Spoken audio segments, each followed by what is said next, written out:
आज की मीटिंग नहीं, ये यूँ कह लीजिए कि 87 कॉलोनियों की एक दर्द था जो लोगों ने, शायद हम पूरा 12 घंटे भी मीटिंग करते हैं ना वो भी कम पड़ता, क्योंकि लोगों ने जिस तरह से आज अपनी भावनाओं यहाँ व्यक्त करी हैं उससे ये पता चलता है। और कुछ जरिए हमें आज पता चला पहली बार कि एक मीडिया कर्मी ने ही हमें बताया कि सरकार से हमने बात करी, सरकार के नुमाइंदों से, अधिकारियों से, तो वो कहते हैं कि हमारे पास तथ्य नहीं थे इसलिए हम हाई कोर्ट में पेश नहीं कर पाए। तो ये बात एक बिल्कुल ही एक हमें बहुत सदमा पहुंचाने वाली है कि जिस सरकार ने जेडीए एनओसी, हाउसिंग बोर्ड ने एनओसी दी है 26 कॉलोनियों को, जेडीए उनको मतलब जो है उनको अपने जमीन जेडीए के नाम दर्ज हो चुकी है, ये सारे रिकॉर्ड वहाँ पर मौजूद है, उसके बावजूद हमारे पास तथ्य क्यों नहीं है? ये तो सरकार की गंभीरता की कमी है। फिर बाकी आप तथ्यों की बात नहीं कर सकते। जैसा कि मैंने आपको बता रहा हूं, पूछना चाहता हूं कि 87 कॉलोनियां थी, उस 87 कॉलोनियों में लगभग 5 से 6 कॉलोनियां ऐसी है जिनको जयपुर विकास प्राधिकरण पट्टे दे चुका है। हाँ, ये उसका भी क्या वो है? ये इसी कड़ी की एक अगली लाइन आप कह सकते हैं कि जो मैं बोल रहा हूं कि आप जेडीए, हाउसिंग बोर्ड सभी जगह, और इसी कड़ी में जो 6-7 कॉलोनियों को जो जेडीए पट्टे दे चुका है अभी बहुत थोड़े से समय में, वो भी हुआ है, तो ये सारा चीज क्यों नहीं हो सकती? उसी तरह से बहुत पीछे भी कई ऐसा हुआ है कि अवाप्ति में थी, उन कॉलोनियों को पट्टे जारी किए हैं जेडीए ने। और जो एनओसी जारी की गई थी आपको, नोट ऑब्जेक्शन सर्टिफिकेट, राजस्थान आवासन मंडल द्वारा 21 कॉलोनियों को, 26 कॉलोनियों को, उसको क्या निरस्त किया गया या क्या किया गया या उसको अवैध बताया गया? नहीं, उनके बारे में अभी तक एनओसी के बारे में कोई अधिसूचना नहीं आई है, ऐसी कोई सूचना, और न ही उन्होंने कोई ऐसी घोषणा करी है, ना किसी का ऐसा स्टेटमेंट है। लेकिन एनओसी को रद्द जहां तक हो सके नहीं किया जाएगा, क्योंकि उस ऐसे ही एनओसी के बेस पे पहले नियमन हो चुका है, तो अगर इनको रद्द करते हैं तो उनके ऊपर भी तलवार लटकेगी। और आपको पूछना चाहता हूं कि जो आपकी कॉलोनियों को ये अवैध शब्द दिया गया, अवैध का मतलब क्या होता है? अवैध का मतलब तो वो होता है जो होना ही नहीं, बोलना ही नहीं चाहिए। माननीय न्यायालय के न्यायाधीश महोदयों के मुंह से ये शब्द निकले, बताए, जैसा कि हमें न्यूज से पता चला है, पर ऐसा गलत है, ये कहना गलत है। अवैध तो वो होता है जिसके पास कुछ भी नहीं है, जो आके बस गया, उसका वोटर आईडी भी नहीं है, उसका वो भी नहीं है। आज पब्लिक जनता बनती है, मुख्यमंत्री जी यहाँ की सांगानेर की जनता के वोटों से ही जीत के विधायक बने और वो आज मुख्यमंत्री बने हैं, तो अवैध होते तो उन लोगों का आप समर्थन कैसे ले रहे? अवैध शब्द अंतरिम ऑर्डर में वो गलत है, मेंशन है उसमें। ये हालांकि सरकार ने नहीं कहा, सरकार इस मामले में सपोर्ट कर रही है, लेकिन अंतरिम आदेश में जो अवैध बताया गया है उस बात से यहाँ की जनता बहुत दुखी। जिस अधिवक्ता ने एसएलपी लगाई, उस अधिवक्ता ने किन तथ्यों के आधार पर इस पूरी कॉलोनियों का अवैध बताया? जी सर, ये एक श्री राम कॉलोनी है जो B2 बाईपास पे है और शुरू से ही प्रभावित लोगों के पास है, और उसमें करीबन 500-700 हज़ार गज के प्लॉट हैं और बने हुए नहीं हैं। उसका प्रकरण काफी दिनों से चल रहा था और माननीय सुप्रीम कोर्ट न्यायालय से भी शायद वो खारिज कर दी गई थी। उस प्रकरण को पेश करते हुए, और एक प्रकरण उन्होंने लगाया है यूपी वर्सेज ये म्यूनिसिपैलिटी नगर निगम उत्तर प्रदेश का उन्होंने लगाया है, जिसमें माननीय सर्वोच्च न्यायालय ने निर्णय दिया था। उसमें एक आवासीय पट्टे के ऊपर किसी ने व्यवसायिक गतिविधि बना के बेच दी थी या व्यवसायिक गतिविधि चला रहे थे, तो उसमें सर्वोच्च न्यायालय ने निर्णय दिया था कि आप आवासीय परमिशन पे कॉमर्शियल नहीं दे सकते, अतः बना सकते, अतः इसको ध्वस्त किया जाए। तो ये 2 एग्जाम्पल देके इनको हमारी 87 कॉलोनी को जोड़ा गया है। ये गलत है, क्योंकि हमारी सभी कॉलोनियां आवासीय निवास कर रही है, और आवासन मंडल ने जो अवाप्त की थी वो भी आवासीय आमजन को रियायती दर पर आवास उपलब्ध कराने के लिए की गई थी। और ये सोसाइटी द्वारा अवापत्ति से पूर्व एवं अवापत्ति के दौरान खातेदारों से जमीन पैसा देके खरीद के और भूखंडदारियों से पैसा लेकर उनको भूखंड अलॉट किए गए हैं, जिसमें मात्र 100, 200, 250 गज से ज्यादा कोई प्लॉट नहीं है और सभी 100% तक बनी हुई है। तो उन प्रकरण और हमारे में तो काफी डिफरेंट है। हम सोसाइटी द्वारा हमने पैसे देके प्लॉट खरीदा है, हम अवैध नहीं है। अवैध उसे कहते हैं जिसके पास न कोई खातेदार से जमीन खरीदी हो, न कोई सोसाइटी से।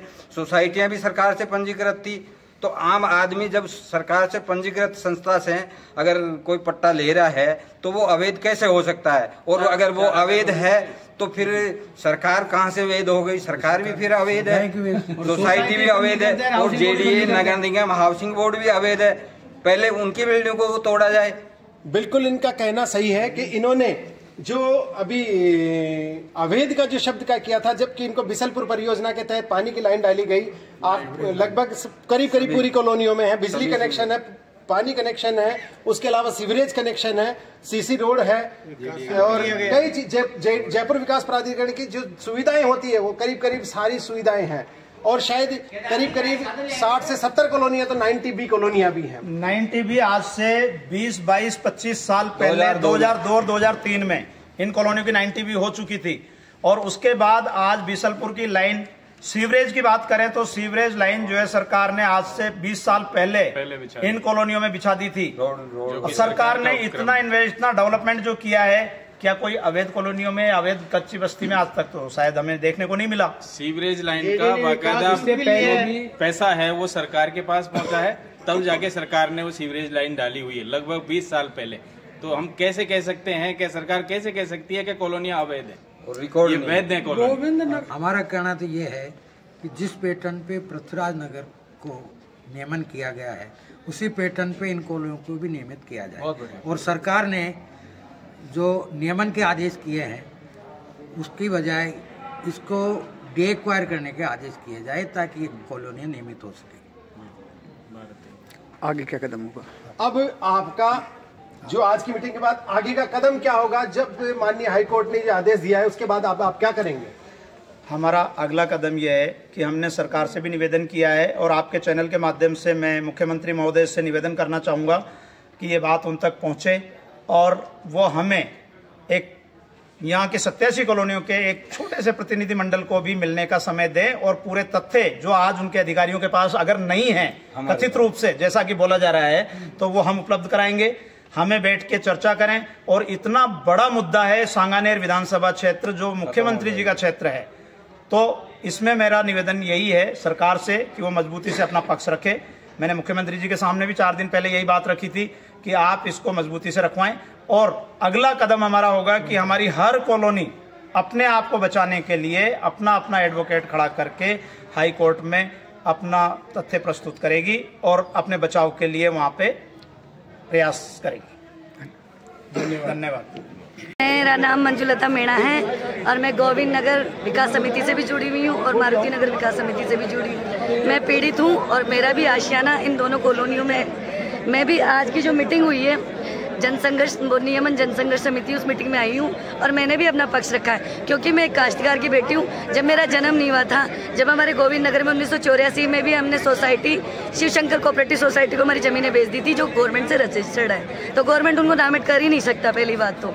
और हमारे मारुति नगर 1987 में मारुति नगर की ज़मीनें बिक चुकी थी। जब भी मेरा जन्म नहीं हुआ था, मैं 1988 की पैदाइश हूँ। और हमारे जो 1986 के बिजली के बिल हैं और 2000 में हमें सीवरेज के, नाली के और रोडें बन गई थी हमारे सीमेंटेड। और 2002 में हमारी ज़मीनें 90B हो चुकी थी।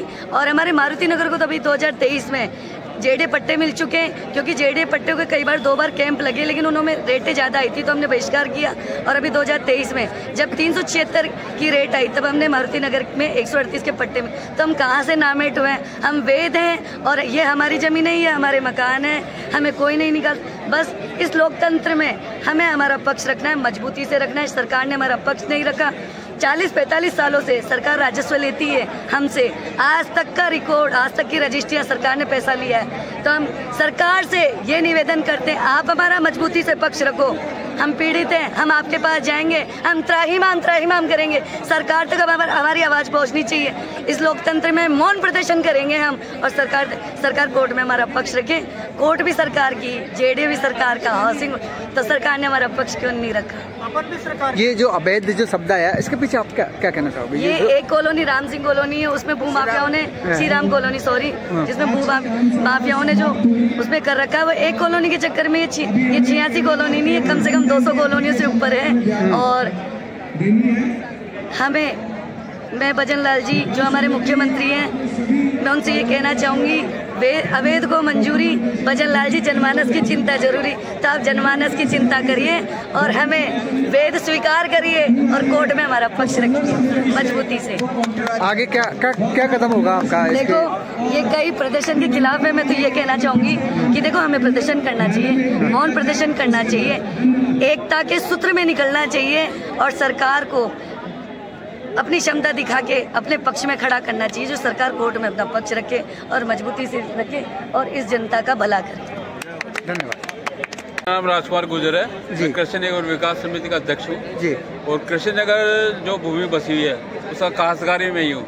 हमने हाउसिंग बोर्ड से एक चवन्नी भी नहीं ली है। और जो हाउसिंग बोर्ड अगर जो अभी वो प्रकरण चल रहा है तो हाउसिंग बोर्ड या तो हमको दस्तावेज बताया कि हमने उससे कब कौन सी डेट को पैसे लिए और कौन सी को जो भी है वो हमको बताया।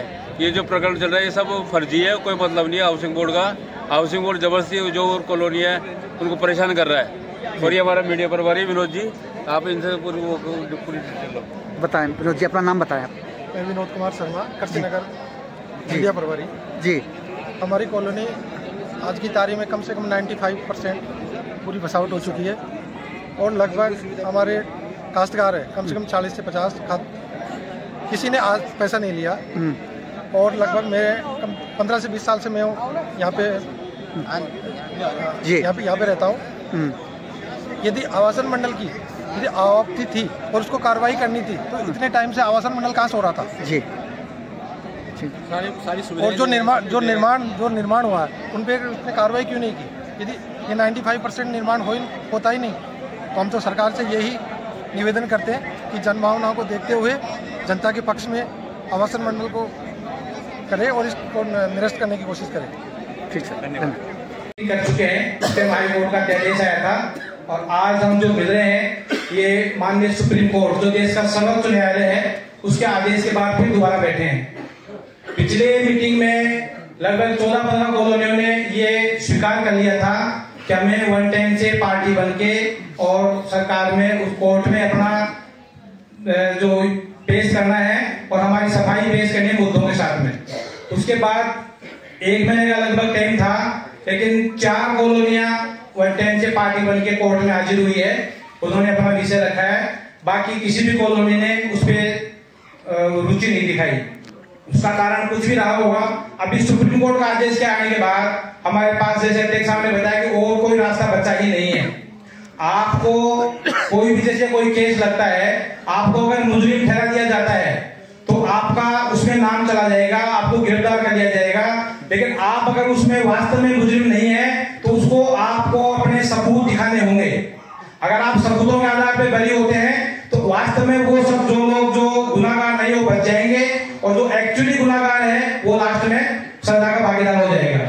यही तथ्य हमारे साथ में है। 87 कॉलोनियों के 87 अलग अलग टाइटल हैं और सभी अपना अपना पक्ष कोर्ट में रखें और कोर्ट को भी ये पता है कि सारी कॉलोनियां अवैध नहीं है, सारी कॉलोनियां भूमाफिया नहीं है, सारी कॉलोनियों में अतिक्रमण भी नहीं है। लेकिन जब तक हम कोर्ट में नहीं जाएंगे हमारे को कोर्ट राहत नहीं देगी। इसलिए अध्यक्ष साहब का भी, हमारे सारी कार्यकारिणी का और मेरा भी ये आग्रह है कि हमारा मेन एजेंडा ये होना चाहिए आज कि हमें अपनी अपनी कॉलोनी की सूची के आधार पर कार्यकारिणी की मीटिंग करके और जितना जल्दी हो सके वकील करके हमें कोर्ट में अपना सबूत पेश करना चाहिए। उससे ही हमारा बचाव है, क्योंकि माननीय सुप्रीम कोर्ट जो है सर्वोच्च न्यायालय है, इससे बड़ा हमारे पास कोई रास्ता नहीं है। और दूसरा एक बात और बता दूं कि सरकार अगर सुप्रीम कोर्ट में नहीं जाती तो हमारे पास एक ऑप्शन खुला था। अभी सुप्रीम कोर्ट का जाने का हमारा ऑप्शन भी बाकी नहीं है। तो इसलिए हम सरकार और हम सुप्रीम कोर्ट में, हाई कोर्ट में जाकर के अपना विषय रखें। दूसरा, हम सब लोगों को जो चाहे वो कार्यकर्ता हो, पार्टी को हो, विपक्ष के हो, किसी भी उससे संगठित हो, हम एक पीड़ित हैं और हम सबको जो भी किसी का दबाव है, जानकारी है, परिचय है, मेल मुलाकात है, जिस भी साम दाम दंड दे, हमें सरकार पे दबाव बनाना है कि हमारा विषय अच्छी तरह से कोर्ट में रखे, मजबूत और तथ्यों के साथ रखे, बढ़िया क्वालिफाइड वकील हो, जानकार हो और निष्पक्ष हमारी कॉलोनियों के विषय को कोर्ट में सरकार पेश करे। हम सब लोगों की यही कोशिश रहनी चाहिए और हमारी जिम्मेदारी यह बनती है कि प्रत्येक कॉलोनी अपना विषय लेकर के कोर्ट में जाए, अपने सबूत रखे और अपने सबूतों के आधार पर अपनी कॉलोनी को बरी कराए। क्योंकि हम सब लोग बिल्कुल पट्टे के आधार पर पैसे देके खरीदे हुए हैं। कुछ कॉलोनियां अवैध हो सकती है, कुछ कॉलोनी में अतिक्रमण हो सकता है, लेकिन उन सब के लिए सरकार और कोर्ट बैठी है, वो दूध का दूध और पानी का पानी करेगी। धन्यवाद। बहुत बहुत धन्यवाद। काफी उत्तेजित हो रहे थे। तो एक न्यायालय में कोई प्रकरण होता है तो उसमें उत्तेजना से काम नहीं चलेगा। अगर उत्तेजना करेंगे तो अपने मकान तो टूट ही रहे हैं, अपन सजा के भागीदार और होंगे। अब इसमें सबसे बड़ी बात एक ही आती है कि भाई ये सरकारी जमीन है, अवाप्त हो गई। लेकिन अवाप्त हो गई किस स्थिति में हुई, क्या हुई, इस चीज का भी अपने को पूरी जानकारी वैसे होगी पुराने बुजुर्गों को, तो जो नए हैं मेरे साथी उनको नहीं है। तो जो जब ये अवाप्त हुई थी उसी से पहले ही कुछ रजिस्टर सरकारी समितियों ने जो सरकार से रजिस्टर्ड थी खातेदारों से लैंड खरीदी और कॉलोनी काट दी। कुछ अवापत्ति के दौरान काट दी गई, अवाप्त भूमि पे लोग बस गए।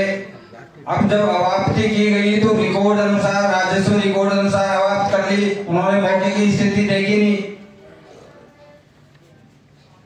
अब इस स्थिति में उन्होंने तो कागजी रूप में तो गवर्नमेंट का तो एक कागज जो लिख दिया वो सही हो गया, लेकिन अपन उससे पहले के बचे हुए हैं। यहाँ सारा डेवलपमेंट हो गया, सारा वित्तीय संस्थाओं द्वारा ऋण भी अपने को मिला है एवं गवर्नमेंट द्वारा भी सारी व्यवस्थाएं यहाँ अपने कर दी, लाइट नल बिजली सभी व्यवस्थाएं है कि नहीं है। तो ये सभी व्यवस्थाएं है, तो अब जैसे किसी भी संस्था ने उसने किस विचार से वहां पे लगाया है, आम जनता को परेशान करने के लगाया है या सरकार या भूमाफियाओं के खिलाफ लगाया है, ये तो अपन हम कोई नहीं जानते। लेकिन ये जो तथ्य है वो माननीय न्यायालय में कौन रखेगा? अपना कोई भी तथ्य है तो अपन ही तो रखेंगे। अभी तो जो ऑर्डर आया है वो एक तरफा कार्रवाई में आ गया। गवर्नमेंट ने भी जल्दबाजी में, माननीय उच्च न्यायालय में थोड़ी जल्दबाजी करी और गवर्नमेंट की भी इसमें कुछ लापरवाही रही कि इन प्रकरण का जो तथ्य है वास्तविक वो उन्होंने पेश किया नहीं वहां पे। अब जब तक माननीय न्यायालय में कोई तथ्य पेश अपन नहीं करेंगे तो माननीय न्यायालय मानेगा नहीं। अपन आज रोड पे भी अगर जाम कर देते हैं, कोई भी दंगा प्रसाद कर लेते हैं, धरना प्रदर्शन कर लेते हैं, लेकिन वो न्यायालय में रिकॉर्ड में नहीं आएगा। न्यायालय में रिकॉर्ड में आएगा कि ये वाकई भूमाफिया है, अतिक्रमी है, जो इन्होंने मेरे पास सबूत प्रस्तुत करने के बजाय रोड पे आके ये उल्लंघन किया और अपने खिलाफ अतिक्रमण की कार्रवाई तो हो ही रही है, लेकिन अपने खिलाफ भी कार्रवाई हो गई, अपने को जेल में जाना पड़ेगा। इसलिए सभी से ये निवेदन है कि पहले तो सबसे सर्वप्रथम माननीय न्यायालय में अपनी कॉलोनी का रिकॉर्ड इकट्ठा करो। वैसे बेसिकली रिकॉर्ड सबके पास मिल ही जाएगा, या अपने संबंधित वो जो सोसाइटी है कोई अगर उनका हो तो उससे आप मिलके अपना रिकॉर्ड कलेक्शन करें। जेडीए में फाइल है तो जेडीए के फाइल से कलेक्शन करें। हाउसिंग बोर्ड में अवापत्ति की कार्रवाई का प्रकरण हो, हाउसिंग बोर्ड से डॉक्यूमेंट्स लें और एक अच्छा वकील, अधिवक्ता वकील खड़ा करके, मेरे को जहां तक है 40% कॉलोनी में तो अपने वकील ही रहते हैं, तो अपना पक्ष माननीय न्यायालय में रखो और इधर सरकार पे भी दबाव डाला जाए अपने द्वारा कि भाई हमारा जो वास्तविक तथ्य है वो आप माननीय न्यायालय को अवगत करवाओ, ताकि हम गरीब लोगों को न्याय मिले। बस्ती माता की, क्योंकि ये बस्ती हमारी है, इसमें कोई भेदभाव नहीं होता। अपने आशियाने के लिए आज जो देख रहा हूँ सबके मायूस से चेहरे हैं, सबके वो हैं। मैं मीडिया से हूं लेकिन मैं भी पीड़ित हूं, मेरा भी घर आप ही की तरह आ रहा है। मेरी भी आत्मा दुख रही है अंदर से कि मेरा क्या होगा, लेकिन वही होगा जो मंजूर खुदा होगा, और खुदा हमारे साथ है। क्योंकि कहते हैं ना कि भगवान का हाथ हमेशा गरीब के साथ। भाई साहब, पहले तो हमारे ये नियमन हेतु संघर्ष समिति बनी थी, किस लिए कि हमें हाउसिंग बोर्ड से मुक्ति मिले। इन्होंने बहुत संघर्ष किया। मैं बता रहा हूं, रघुनंदन जी हाड़ा, चौधरी जी और आदरणीय कप्तान साहब, इन्होंने इतनी मेहनत करी आज के 1.5-2 साल पहले से ही कि भागा दौड़ी करी, लेकिन बीच में ये फुर्रा पता नहीं कहां से आ गया कि ये तो साहब अवैध है। हमें अवैध बता दिया गया। अवैध का मतलब क्या होता है आप जानते हैं? जिसके पास कोई डॉक्यूमेंट्स नहीं होते, जिसके पास कुछ भी नहीं होता, नाले की जमीन पे कब्जा कर लिया साहब, वो होता है अवैध। अरे आपको सरकार ने सीवर लाइन दी है, सरकार ने आपको बिजली कनेक्शन दिया है, सरकार ने आपको बिशनपुर परियोजना का पानी दिया है, तो फिर हम कहां से अवैध हो गए? हम अवैध नहीं हुए। हम अवैध कब हुए? जब हमने हमारी लड़ाई नहीं लड़ी, हमने हमारा पक्ष नहीं रखा, हम फिर बटे रहे। जब गाज अपने माथे पे आई, जब ये 2 साल से कह रहे थे ये संघर्ष समिति वाले कि भाई यूनिटी बनाओ, अपनी अपनी विकास समिति वाले हमसे जुड़ो और इस मुद्दे को आगे तक लेके जाओ। आज हम अवैध नहीं होते, वेद होते हुए भी हम अवैध हो गए। अब आने वाले समय में मैं आप सबको आश्वासित करता हूं कि इन लोगों के अगर आप साथ रहेंगे, ये संघर्ष समिति के साथ रहेंगे, तो हम वेद होने में टाइम नहीं लगेगा।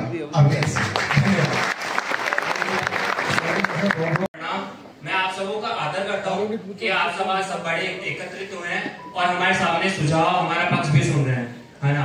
और मेरा नाम पवन शर्मा, मैं काशीनगर कॉलोनी से हूँ और आज नहीं वहां पे रहते हुए हमें 15 से 20 साल हो गए। मैं आज की बात रखना चाहूंगा, अपना पक्ष ये रखना चाहूंगा कि जब सरकार अपना वोट मांगने आती है, हमारे घर घर में आती है, तो उसको पता है कि इस घर से इतने वोट मिलेंगे, वो हमसे हमारे पास वोट मांगने आती है ना। अब हमें सरकार की जरूरत है। जब सरकार को अपना पक्ष रखना था, जब सरकार ने उस चीज का जवाब नहीं दिया, तो हम क्यों वोट देते हैं? मेरे को ये बताओ, बड़े बूढ़ों से पूछ रहा हूं कि जब सरकार का एक उनका साथ वाला हमसे वोट मांगता है, कि गाड़ी लेकर आता है कि वोट देने चलो आप, जब आज हमारे घर टूटने पे, तो आज क्यों नहीं खड़ा वो हमारे पास?